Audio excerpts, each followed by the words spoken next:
Hey, what's going on, everyone? Today we're going to be talking about what does it take for your puppy to move forward, okay, in the bite work aspect. So many people start off their dogs on a floor pull, okay, and a floor pull, what you do is you have the puppy chase it, and you create prey through that at a young age, okay. Now, I myself, from here, I start teaching my puppy, you know, I go to this, which is a bite sleeve, a puppy bite sleeve. I give the dog a bite, I run away. Okay, we're gonna go into theory down the line, but today we're just gonna be talking about what do I do in my program and what do you do in your program. Okay, let me know, comment down below. So I go from a fur pull over to a puppy bite sleeve. From then on, I move on to a sleeve, which is a half sleeve. Okay, this is made by Redline. They don't make them anymore. Or you get it somewhere else. But this is what I use. It's a little bit softer. Okay, it's softer. Not a little bit softer. Okay, from then on, I go on to a sleeve, which is a little bit more of a full sleeve. And this is for personal protection. This is kind of teaching your puppy, hey, it's okay to bite the person, right? It's a little bit more attached to you, and you're still able to slip, right? I don't like myself to put a lot of pressure on a puppy at a young age. So then from then on, I move on to a harder sleeve. Obviously, this is a pressure sleeve. If you don't know, there's different sleeves in this category. I use this sleeve for working on a grip, okay? So these are some of the sleeves that I use.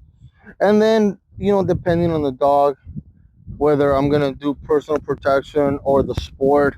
But still, in my program, my dogs engage with the person.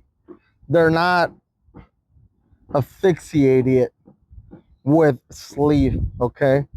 I don't want my dog to be asphyxiated with the sleeve, and I teach my puppies. Obviously, there's other programs. Now, the biggest question is, how long does it take to train a puppy? Okay, obviously, you're working on floor pull. Depending on the person, if you're seeing somebody once a week, it's going to take you a little bit longer.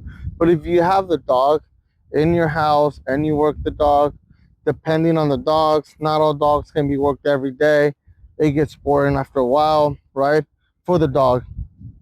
So on just the biting work, you're looking at about 6 months. Obviously, there's a lot more into bite work. You always got to think about grip. Is my dog on the grip right? Is my dog engaging in what I want him to engage? Is my dog focused on the sleeve? Is my dog focused on me? Um, is he coming straight? Is he afraid of? And I'll start adding some stuff. For example, a clatter stick. Is he afraid of the thread? Is he gonna engage? Can I touch his feet? Can I not touch his feet? Is he weird when I just move my hand forward? So there's a lot more that goes into dog training and in protection than just a bite. Okay, because any dog is gonna bite. I've had dogs from Australian Shepherds, Heelers, mutts that will bite, but can they take the pressure?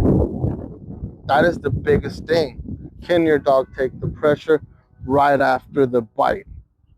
Okay, because like I said, everybody has hands, everybody can throw a punch, but right after you get punched, are you still able to keep on working, right? So with that being said, there's a lot more that comes in with bite work. Also, if you're going to be doing personal protection, is your dog suitable, or is your dog able to do personal protection in different environments, right? Because it's not all about just the protection, it's not all about the biting. Can your dog do bite work at a park, at a bathroom? Can he jump into a car? There's things like that day-to-day life stuff. For example, you know, you're gonna take your dog for walks. Is the person that jumps out from the bushes, is your dog gonna react, or is he gonna run away? Right? You know, it's a crazy world right now. So you want to be able to prepare your dog for every situation. So by work, you can get your dog biting in no time, but is he able to be mentally prepared to work through that pressure? That is what it takes a lot longer, right? I I've had situations where, I mean, I've been bit so many times, and when I say bit, it's because there's been handler errors, and I, for example, I tell my handler, say, this is what we're gonna do from A to C. You know, we might just have 3 exercises. I can't give you them too much just because it goes, it's too much for them to have. They're thinking about line work, thinking about this, thinking about the dog, thinking about prong, E. There's so much obedience, there's so much stuff going on in their head. So I give them 3 exercises, right? But anyways, with that being said, I know what it takes, right? So let me know what you do and how do you start your puppy in bite work. Okay? Have a good day. Take it easy. Savage Canine Training.